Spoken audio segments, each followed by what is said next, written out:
दोस्तों आज की वीडियो में हम पढ़ेंगे figure of speech. Figure of speech आपके हर एक एग्जाम में पूछे जाते हैं, स्पेशली जहां भी इंग्लिश का सेक्शन होता है। बिहार स्टेट के एग्जाम में पिछली बार जो आपका एग्जाम हुआ था उसमें बहुत क्वेश्चन आए थे। आज की वीडियो में हम लोग सभी इंपॉर्टेंट फिगर ऑफ स्पीच को पढ़ेंगे जो कि हमारे एग्जाम पॉइंट ऑफ व्यू से जरूरी हैं। जो जरूरी नहीं है उनको हम अवॉइड करके चलेंगे। आई एम श्योर को इस वीडियो को देखने के बाद आप सबके सभी इंपॉर्टेंट फिगर ऑफ स्पीच से रिलेटेड जो भी डाउट्स हैं वो क्लियर हो जाएंगे और दोबारा आपको ये टॉपिक देखने की जरूरत नहीं पड़ेगी, क्योंकि मैं आपको बहुत ही आसान लैंग्वेज में ये टॉपिक्स बताने वाला हूं और लास्ट में हम टाइम रहने पे कुछ एक्सरसाइजेस करेंगे। टाइम नहीं रहा, वीडियो ज़्यादा लंबी हो गई, तो इसके अगले सेट में हम इसके एक्सरसाइज को करेंगे। तो नमस्कार दोस्तों, मैं आप सभी का स्वागत करता हूं let's begin the preparation channel पे। सबसे पहले समझते हैं कि फिगर ऑफ स्पीच होती क्या है। तो फिगर ऑफ स्पीच जो है आपकी, इसको एक एग्जाम्पल की मदद से समझते हैं। जब कभी भी हम खाना बनाते हैं, स्पेशली जब हमारे घर पे गेस्ट आते हैं ना, तो हमारे यहाँ सर्व किचन वाली जो डिश होती है उसमें हम धनिया डालते हैं। उसके अलावा भी बहुत तरीके से उसको गार्निश करते हैं ताकि उसका एक अच्छा प्रेजेंटेशन हो, दिखने में अच्छी लगे। अगर मैं बात करूं मिठाई की, तो ड्राई फ्रूट्स की मदद से उसको गार्निश करते हैं ताकि टेस्ट के साथ साथ एक अच्छी प्रेजेंटेशन हो, यानी कि वो दिखने में भी अच्छी लगे। बिल्कुल इसी तरह फिगर ऑफ स्पीच भी होती है जो हमारी स्पीच को, हमारी कन्वर्सेशन को, हमारी लैंग्वेज को खूबसूरत और अट्रैक्टिव बनाती है। फॉर एग्जाम्पल, एक एग्जाम्पल की मदद से समझते हैं। उसके पहले हम ये देखते हैं कि इसमें क्या क्या चीजें शामिल होती हैं। तो उसके यहाँ पे आप देखेंगे, it is an expression use to make a greater effect on reader और लिसनर। यानी कि फिगर ऑफ स्पीच में अपने आप में एक एक्सप्रेशन रखता है जिसका उपयोग किस लिए किया जाता है, जो हमारे रीडर होते हैं और या लिसनर होते हैं उन पे बहुत ही असरदार तरीके से प्रभाव डालने के लिए इसका यूज किया जाता है। यानी जो भी हम बातें कर रहे हैं वो बहुत ही अट्रैक्टिव हो, बहुत सुंदर लगे दिखने में। इसको एक एग्जाम्पल की मदद से समझेंगे। यहाँ पे आप देखेंगे, इट इंक्लूड्स मेकिंग कंपैरिजन। इसमें क्या क्या शामिल होता है, ये अपने आप में एक एक्सप्रेशन रखता है, ये हम देख चुके हैं। साथ में इसमें कंपैरिजन होता है यानी तुलना की जाती है। कॉन्ट्रास्ट होते हैं, चीजें एक दूसरे के विरोधाभास होती हैं, यानी एक तरफ कहता भी है और दूसरी तरफ उसको डिनाई भी करता है। एसोसिएशंस होते हैं उसमें, साथ में उसमें जुड़ाव होता है। एग्जीक्रेशन होते हैं, चीजों को बढ़ा चढ़ा के पेश किया जाता है। एंड आपका कंस्ट्रक्शंस होते हैं, उसमें कई बार चीजें बनाई भी जाती हैं अपनी तरफ से, चीजों को, लॉजिक को जोड़ के, ताकि हमारे एक बेहतर फिगर ऑफ स्पीच तैयार हो सके। उसके बाद देखेंगे, it gives a much clear picture of what you are trying to convey. ये बहुत ही एक साफ पिक्चर पेश कर देता है, यानी हम जो भी कहना चाह रहे हैं फिगर ऑफ स्पीच की मदद से हमारी वो डायलॉग, हमारी वो कन्वर्सेशन बहुत ही असरदार हो जाती है ना। तो फिगर ऑफ स्पीच हमने देख लिया होता क्या है। और अब इसके पहले पार्ट की तरफ हम बढ़ेंगे, जो कि इसका एग्जाम्पल है सिमिले। तो सिमिले बहुत ही इंपॉर्टेंट फिगर ऑफ स्पीच है। इसका मीनिंग देख लेंगे। Simile is a phrase that uses a comparison to describe by using the words like और एज। तो सिमिले एक ऐसा फिगर ऑफ स्पीच का पार्ट है जो कंपैरिजन करता है दो चीजों में, लाइक और एज की मदद से। तो अगर आपको किसी भी फिगर ऑफ स्पीच में लाइक मिले या किसी में आपको एज मिले, तो आप बिल्कुल आंख बंद करके वो क्वेश्चन पे आप निशान लगाएंगे कि वो आपका सिमिले फिगर ऑफ स्पीच है। सिमिले याद रखेंगे। ये फिगर सिमिले एक ऐसा फिगर ऑफ स्पीच है, इसको भी एक एग्जांपल की मदद से समझेंगे। सिमिले में हम क्या करते हैं ना, कि दो अलग अलग चीजों को कंपैरिजन करते हैं, जिसे हम लाइक और एज की मदद से पहचान सकते हैं। हमने यहाँ पे देखा, bye using the words like और एज। तो एक एग्जांपल लेते हैं। रेशमा एक नाम की लड़की है। तो रेशमा चांद की तरह गोरी है। रेशमा एक इंसान है और चांद से इसकी कोई सिमिलैरिटी नहीं है, लेकिन बावजूद भी इसका हमने कंपैरिजन किया। किसका किया, रेशमा का कंपैरिजन किया गया चांद के साथ में। तो उसके पहले फिगर ऑफ स्पीच को एक कंपैरिजन की मदद से समझ लेते हैं। फिगर ऑफ स्पीच क्या होता है। फॉर एग्जाम्पल, मैं तुमसे प्यार करता हूँ, ये एक सेंटेंस हो गया। और दूसरा सेंटेंस हो गया, मैं तुम्हारे लिए चांद तारे तोड़ लाऊंगा। तो दोनों का मतलब आप जानते हैं कि दोनों सेंटेंस में एक ही मतलब निकलता है, यानी कि मैं तुमसे प्यार करता हूँ। लेकिन दूसरा सेंटेंस जो है आपका, उसमें इमोशन है और सुनने में और बोलने में दोनों अच्छा लगता है। तो ये हो गया हमारा फिगर ऑफ स्पीच का मीनिंग। और सिमिले का एग्जाम्पल हो गया। सिमिले मतलब दो चीजों में तुलना की जाती है जिसमें लाइक और एज का इस्तेमाल होता है। तो सिमिले में हम दो अलग अलग चीजों को कंपेरिजन करते हैं, जिसे हम लाइक और एज की मदद से पहचान सकते हैं। रेशमा का हमने एग्जांपल दिया, रेशमा चांद की तरह दिखती है, यानी रेशमा एक इंसान है और चांद से उसकी कोई सिमिलरिटी नहीं है, बावजूद इसके दोनों की कंपेरिजन किया गया। उसके बाद कुछ और एग्जाम्पल हैं। एज ब्लैक एज कोल, जो कोयला होता है उसकी तरह काला। As strong as an ox, as black as coal, ये दो बार रिपीट हो गया है। एज टॉल एज कैमल, जो ऊंट होता है उसके जितना लंबा। As fair as man moon, moon जो हमारा चांद होता है उसके जितना खूबसूरत। He talks like a donkey, यहाँ पे एज का एग्जांपल आपने देखा चार पांच सेंटेंस में। उसके बाद आपका लाइक यहाँ पे आ गया। तो एज और लाइक दोनों का आ गया ना यहाँ पे। तो he talks like a donkey, वो डंकी की तरह बात करता है। एक यहाँ पे आपका एक फिगर दी गई है, as playful as a kitten. तो ये हमने देख लिया सिमिले का एग्जाम्पल, उसका प्रोनाउंसिएशन करेंगे हम सिमिले। तो हमने देखा सिमिले में हम लाइक और एज की मदद से तुलना करते हैं। तो जिस भी आपका फिगर ऑफ स्पीच में लाइक और एज की कंपैरिजन किया जाएगा, तो वो हमारा फिगर ऑफ स्पीच किसका पार्ट होगा? सिमिले का पार्ट होगा। बढ़ेंगे हम हमारे अगले फिगर ऑफ स्पीच की तरफ, जिसका नाम है मेटाफोर। तो दोस्तों मेटाफोर में हम कंपैरिजन करते हैं, लाइक जैसे हमने देखा था सिमिले में, लेकिन घुमा कर नहीं बल्कि डायरेक्ट बोल देते हैं। पिछली बार में हमने क्या किया था? कंपैरिजन किया था लाइक और एज की मदद से। अब मेटाफोर में क्या करेंगे ना, हम मेटाफोर में डायरेक्ट बोल देंगे बिना किसी की परवाह किए हुए। तो मेटाफोर का मतलब आप ध्यान रखेंगे, अपने माइंड में सेट कर लें। मेटाफोर मतलब बिल्कुल डायरेक्ट बोलना। तो a word or phrase where something is used in place of another thing in order to show or suggest that they are similar. तो इसमें क्या होता है, एक ऐसा फिगर ऑफ स्पीच का पार्ट है, ये वर्ड है जिसमें कुछ चीजें शामिल होती हैं, किसके बदले में? इन प्लेस ऑफ अनदर थिंग, दूसरी चीजों के बदले में। इन order to show or suggest, ये बताता है या दिखाता है दैट दे आर सिमिलर, कि वो बिल्कुल एक दूसरे की जैसी हैं। जैसे for example, she has a heart of gold, उसके पास सोने का दिल है। लव इज अ बैटल, तो लव जो है आपका बैटलफील्ड है, जंग का मैदान है। She is a couch potato, couch potato होता है आलसी व्यक्ति को कहा जाता है, जो व्यक्ति दिन भर बैठा रहता है। हर आईज वर डायमंड्स, यानी उसकी आंखें जो थी वो क्या थी? वो डायमंड थी, वो हीरा जैसी थी। ये तो यहाँ लेकिन हीरे के जैसा नहीं कहा गया है, यहाँ पे हर आईज वर डायमंड, उसकी आंखें हीरा थी। तो डायरेक्ट कंपेरिजन कर दिया गया है हीरे से, किसकी? आंखों की। He is a shining star, वो एक चमकता हुआ सितारा है, न कि he is like a shining star. समझ पा रहे हैं आप दोनों का डिफरेंस? सिमिली में हमने देखा था लाइक और एज की मदद से, मेटाफर में हमने क्या किया? डायरेक्ट कंपैरिजन कर दिया। तो यहाँ पे फॉर एग्जाम्पल, मैंने काफी चीजों को डिस्कस कर लिया already. You are the apple of my eye, आप मेरी आंखों के तारे हैं, ये इसका मतलब है।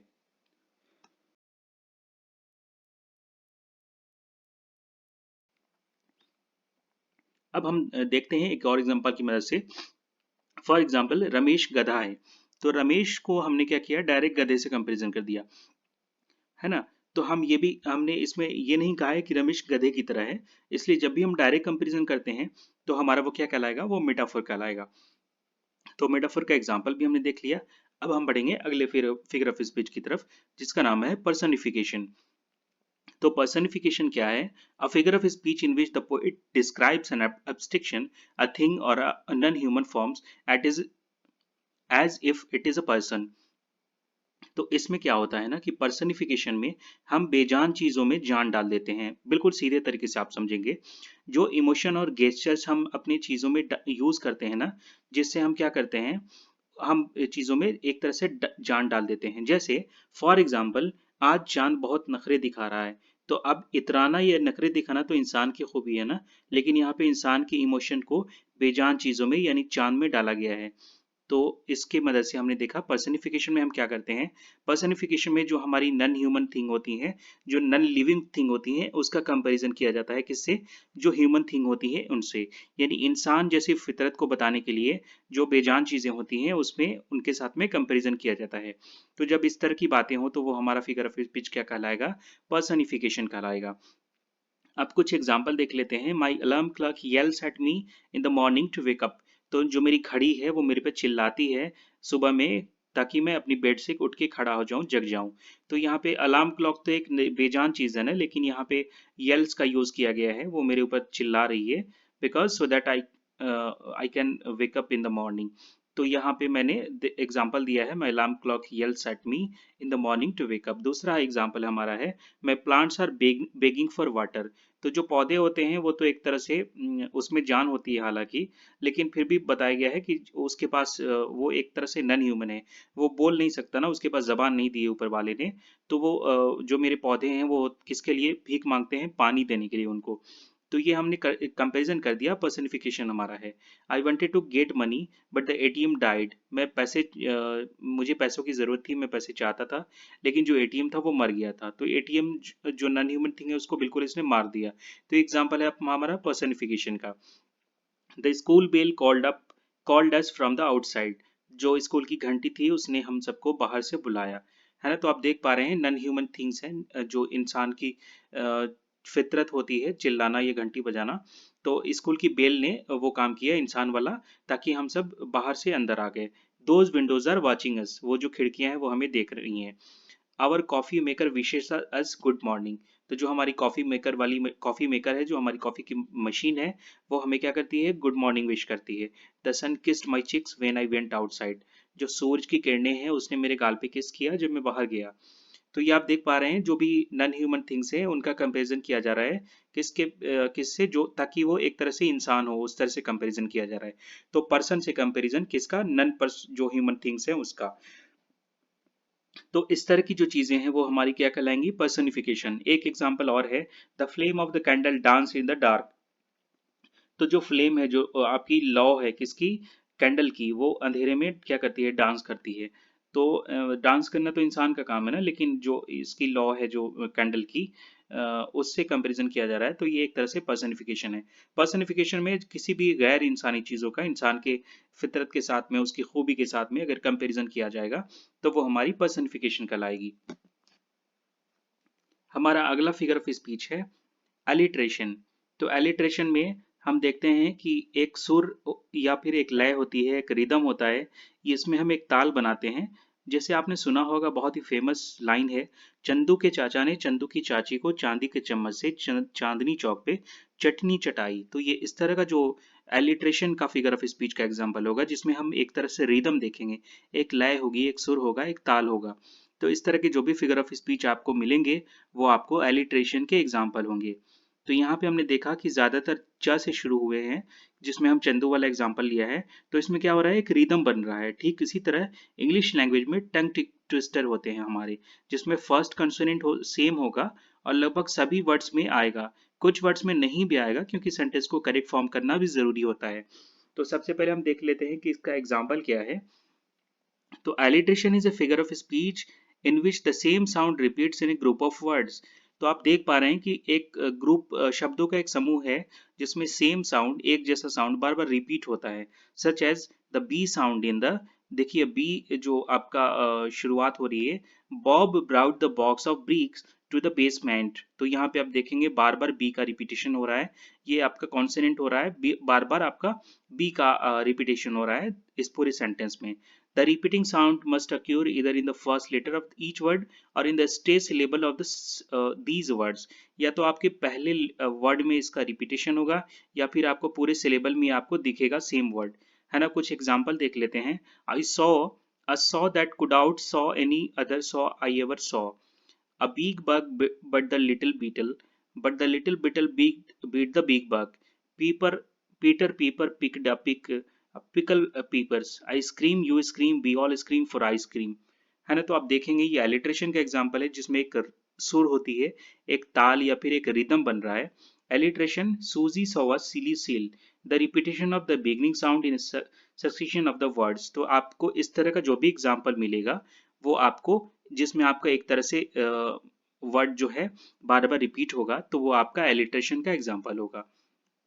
तो आई होप कि एलिट्रेशन बिल्कुल क्लियर होगा। एलिट्रेशन के बाद हम पढ़ेंगे हमारे अगले फिगर ऑफ स्पीच की तरफ, जिसका नाम है हाइपरबोले। तो हाइपरबोले में क्या होता है, अ वे ऑफ स्पीकिंग और writing that make something sound better, more exciting, dangerous etcetera than really it is. तो इसमें क्या करते हैं कि हाइपरबोले में हम सीधे अपनी बात को बढ़ा चढ़ा के पेश करते हैं। जैसे मैं तुम्हारे लिए चांद तारे तोड़ के ला दूंगा। अब ये पॉसिबल तो नहीं है ना, इंसान का चांद और तारे तोड़ के लाना, बट फिर भी ये बढ़ा चढ़ा के कहा गया है। फॉर एग्जाम्पल, एक और एग्जाम्पल देख लेते हैं। My dad will kill me if he comes to know about our relationship. अब मान लीजिए कि पिताजी को मालूम चल भी गया कि रिलेशनशिप में लड़का है, तो वो नाराज होंगे ना, गुस्सा करेंगे, पर जान से तो नहीं मारेंगे ना।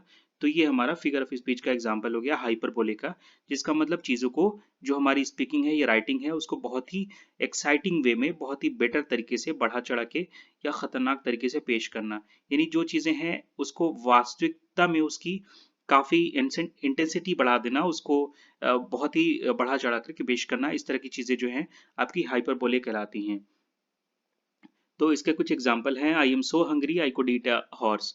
मैं इतना भूखा हूँ कि मैं एक पूरे घोड़े को खा सकता हूँ। My feet are killing me, जो मेरे पैर हैं वो मुझे मार रहे हैं।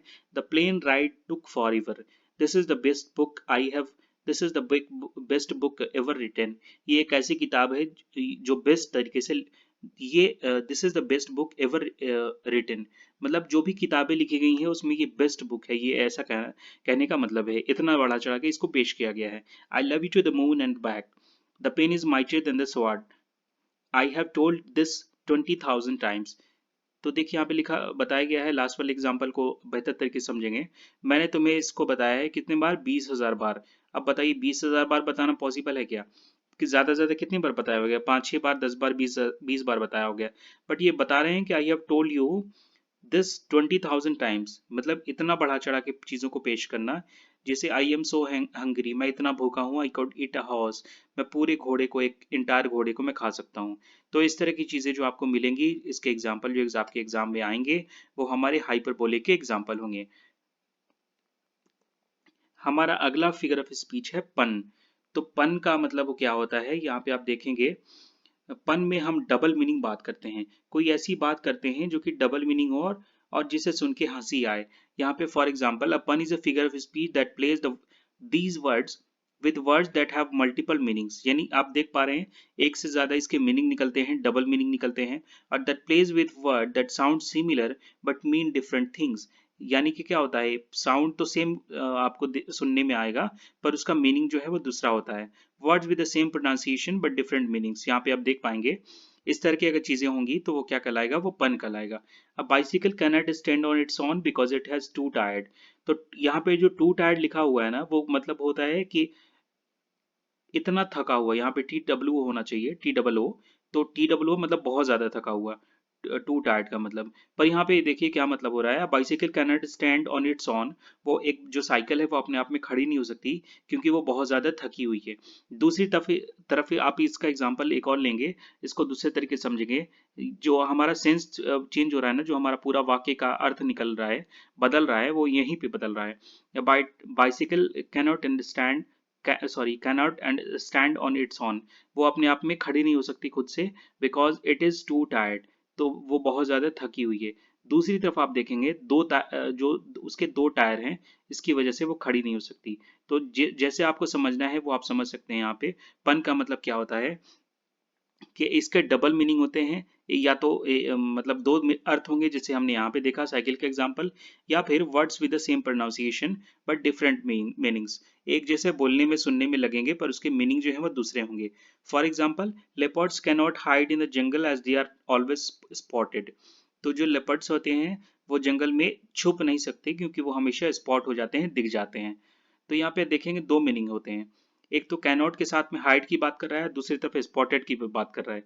दूसरा एग्जाम्पल देखिए, that was an emotional wedding, even the cake was in tears.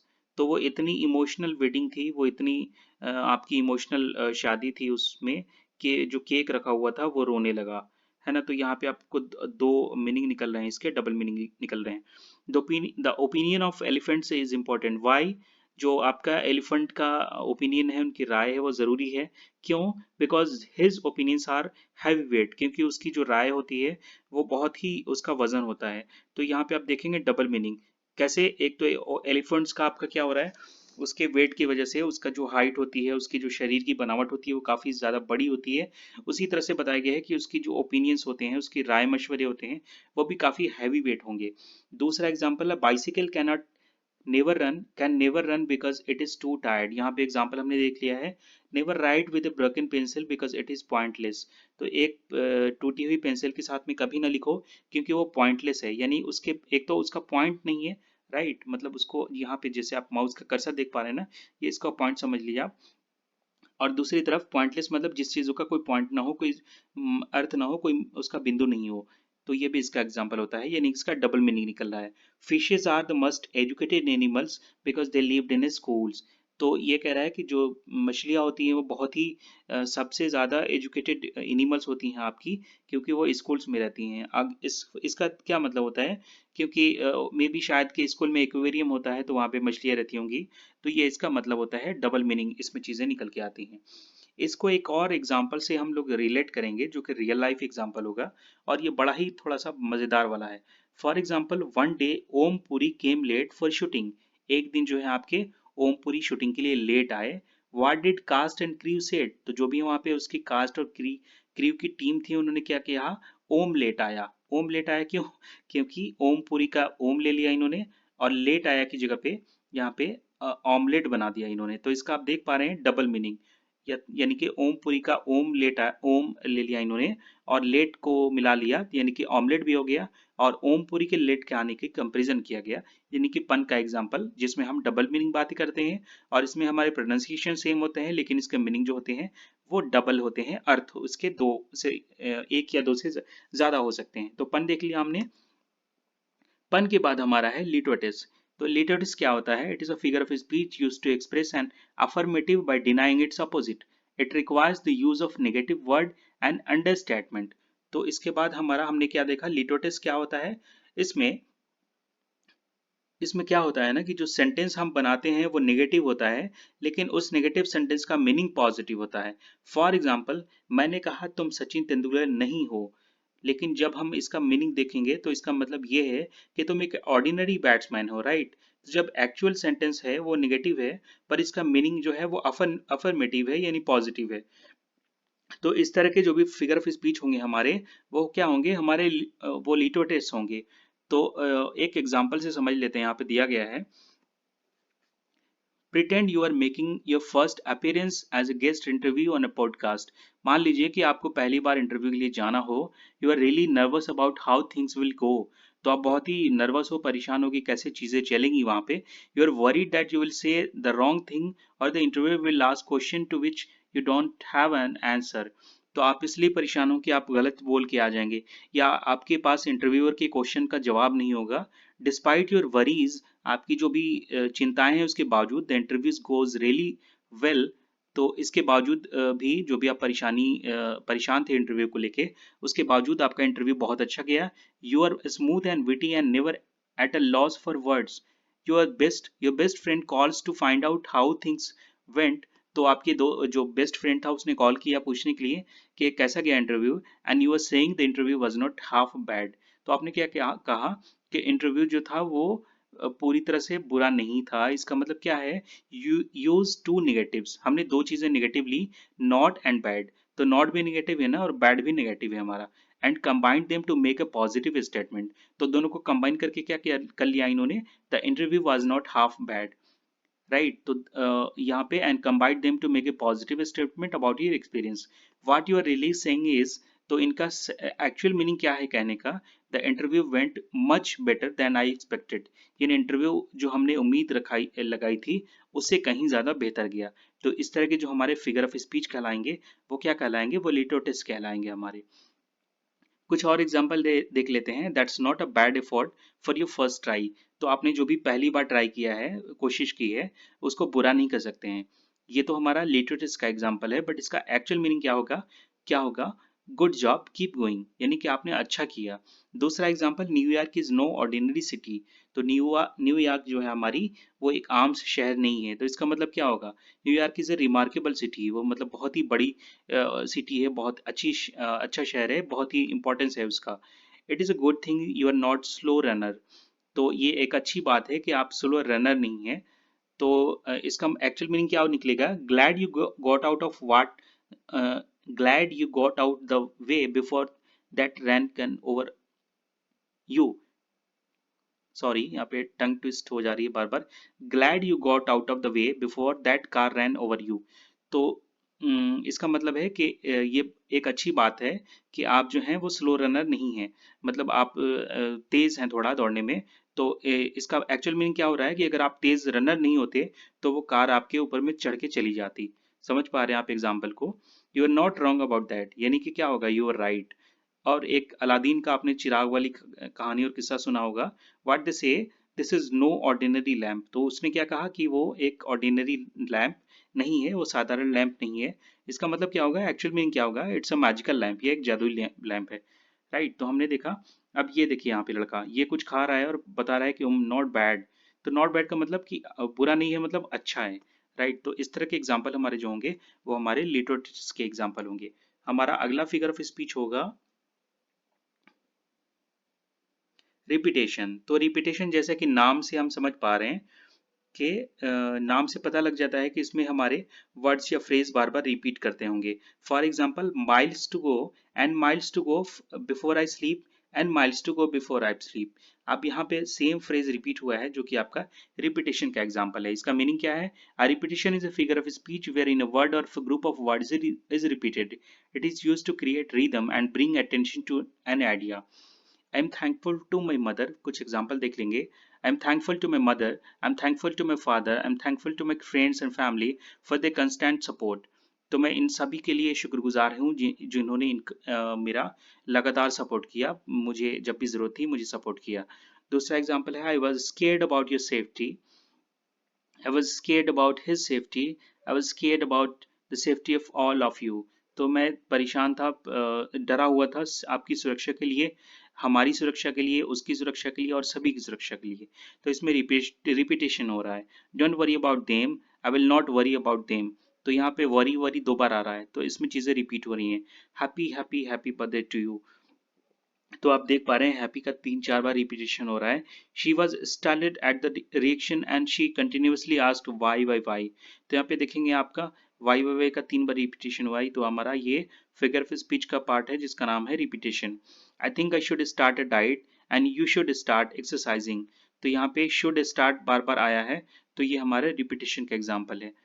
तो हम यहाँ पे रिपीटेशन देखने के बाद से बढ़ेंगे हमारे अगले फिगर ऑफ स्पीच की तरफ, जो कि बहुत इंपॉर्टेंट है, जिसका नाम है पैराडॉक्स। तो पैराडॉक्स का मतलब क्या होता है? Paradox is a statement that may seem contradictory but can be true और at least make sense.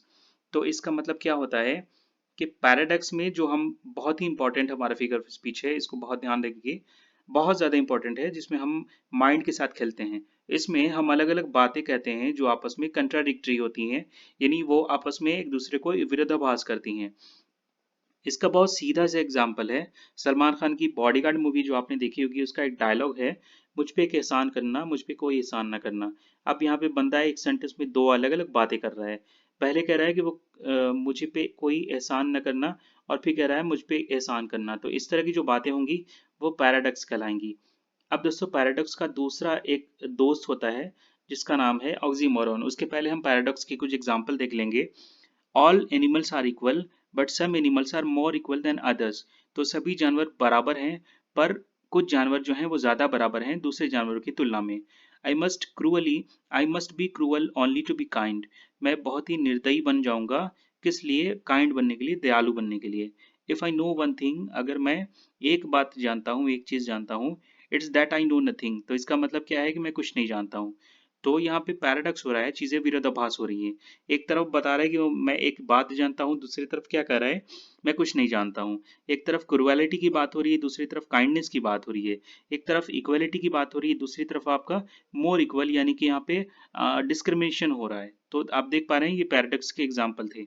Hair the rules, ignore all the rules. यहाँ कुछ नियम है जिनको आप सारे नियम को इग्नोर करो। तो पहली तरफ हमने देखा here the rules, here are the rules, यहाँ पे कुछ आपके रूल्स हैं, नियम है। दूसरी तरफ क्या देखा? Ignore all the rules. दूसरा हम देखेंगे save money by spending it. पैसे को बचाओ, किस लिए? बाय स्पेंडिंग इट, उसको खर्चा करके। अब बताइए, एक तरफ पैसा बचाने की बात हो रही है, दूसरी तरफ उस पर स्पेंड करने की बात हो रही है। This is the beginning of the end. तो ये जो खत्म होने की शुरुआत है, ये तो ये बिगनिंग भी हो रही है, यहाँ पे एंड भी हो रहा है। It is a compulsive liar, I am a compulsive liar. तो यहाँ पे आप देखेंगे एक तरफ और दूसरी तरफ दोनों में जमीन आसमान का फर्क है, यानी चीजें जो कही जा रही हैं दूसरी तरफ सेंटेंस के कंप्लीट होने से पहले चीजें बिल्कुल उसके अपोजिट हो रही हैं। तो इस तरह की जो चीजें होंगी हमारी, वो किसके एग्जाम्पल होंगी? वो पैराडॉक्स होंगी। तो पैराडॉक्स बहुत ही ध्यान से पढ़ेंगे आप, ये एग्जाम में बार बार पूछे जाते हैं हमारे। जैसा कि मैंने पहले आपको बताया, पैराडॉक्स का मिलता जुलता एक इसका भाई है ऑक्सीमोरॉन। तो ऑक्सीमोरॉन का मतलब क्या होता है कि ये एक फिगर ऑफ स्पीच का पार्ट है, जिसमें पैराडॉक्स में हमने देखा था कि पूरे सेंटेंस या सेंटेंस अपोजिट होते हैं, पर ऑक्सीमोरॉन में सिर्फ दो वर्ड्स अपोजिट होते हैं। एग्जाम्पल की मदद से देखेंगे, a phrase that combines two words that seem to be opposite of each other such as deafening silence. तो यहाँ पे हम देख पा रहे हैं कि डीफ का मतलब क्या होता है? बहरा होना, और साइलेंस का मतलब भी बहरा होना होता है ना। तो इसमें पहले में क्या देखा था हमने? पूरे सेंटेंस के एक पार्ट में और दूसरे पार्ट में विरोधाभास होता था। पर ऑक्सीमोरॉन में क्या होता है कि एक ही सेंटेंस में दो अलग अलग आपके जो सेंटेंस के पार्ट होते हैं, दो वर्ड्स में आपका क्या होगा, ये आपका विरोधाभास होगा, यानी चीजें उसके अपोजिट होंगी। कुछ एग्जाम्पल हैं। बिग बेबी, तो बच्चा जो होता है वो छोटा होता है ना, बट बिग बेबी कह रहा है यहाँ पे। ओपन सीक्रेट, यानी एक तरफ राज है और दूसरी तरफ वो खुला है। पैसिव एग्रीगेसिव, पैसिव एग्रेसिव, तो एक तरफ पैसिव है, दूसरी तरफ उसका ठीक अपोजिट एग्रेसिव दे रहा है। ओरिजिनल बता रहा है और फिर कॉपी भी बता रहा है उसका। अलोन और टुगेदर, डिफेनिंग आपका silence, clearly confused, living dead. तो यहाँ पे देखेंगे आपका वर्ड जो है एक दूसरे के बिल्कुल नजदीक है, बट उसका एग्जाम्पल जो है आपका ऑक्सीमोरन का बिल्कुल उसका अपोजिट हो रहा है। अब यहाँ पे देखिए एब्सेंट प्रेजेंस, एक तरफ कह रहा है एब्सेंट है, दूसरी तरफ प्रेजेंस भी कह रहा है। एलोन और टुगेदर, अकेला और एक साथ होना कैसे एक साथ हो सकता है। ऑफुल गुड, गुड का मतलब अच्छा, ऑफुल का मतलब बुरा। अब बेगरली रिचेज, यहाँ पे बेगरली का मतलब क्या हो रहा है, यहाँ पे भीख मांगने वालों की बात हो रही है, और रिचेज मतलब अमीर लोग। यहाँ पे बिटर स्वीट, मतलब बिटर का मतलब क्या होता है, कड़वा होता है, जो चीज़ें अच्छी नहीं होती हैं, और स्वीट का मतलब क्या होता है, स्वीट मतलब मीठा। तो ये दोनों आपस में क्या हो रहे हैं, इसके ऑक्सीमोरन हो रहे हैं। आपका हमने चीयरफुल, पेसिमिस्ट, तो पेसिमिस्ट मतलब क्या होता है, ऑप्टिमिस्ट का मतलब आपने देखा है कि जो भी पॉजिटिव चीज़ों को लेके चलता है, जिसको हमेशा आशावादी व्यक्ति होते हैं। और पेसिमिस्ट मतलब निराशावादी।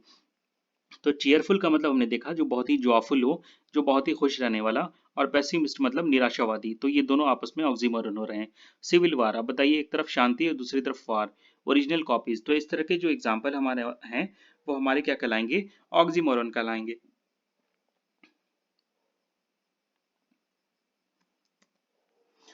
अब हमारा लास्ट इंपॉर्टेंट जो हमारा फिगर ऑफ स्पीच का पार्ट है, जिसका मतलब होता है आयरनी। तो आयरनी का मतलब होता है it refers to situations with the outcome in the opposite of, is the opposite of what you are or the reader expect, the use of words to convey the opposite of the literal meaning.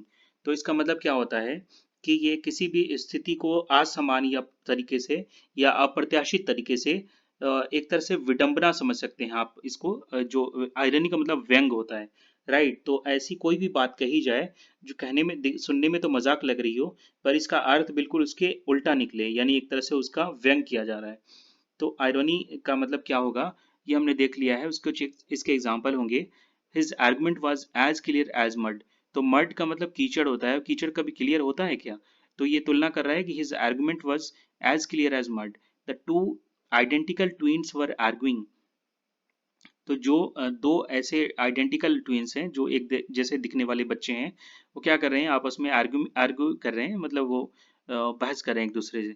The thieves rob the police station, अब बताइए, जिनका जिनकी जिम्मेदारी है police station को बचाने की, तो चोरों ने क्या कर लिया, पुलिस स्टेशन को ही लूट लिया। The fire station burns are down, तो जो फायर स्टेशन था जिसका काम है आग बुझाना, वही जल के राख हो गया। अब marriage counsellor files for divorce, जो मैरिज काउंसलर था जो शादी कराता था, उसी ने क्या किया, डिवोर्स के लिए फाइल किया, आवेदन दिया। The police station gets robbed, ये हमने ऑलरेडी देखा है। A post on Facebook complains about how useless Facebook is, अब बताइए कोई बंदा फेसबुक का यूज कर रहा है सिर्फ ये बताने के लिए कि कितनी बेकार चीज फेसबुक है। तो इस तरह के जो एग्जाम्पल होंगे वो हमारे आयरनी कहलाएंगे। A traffic cop gets his license suspended because he unpaid parking tickets.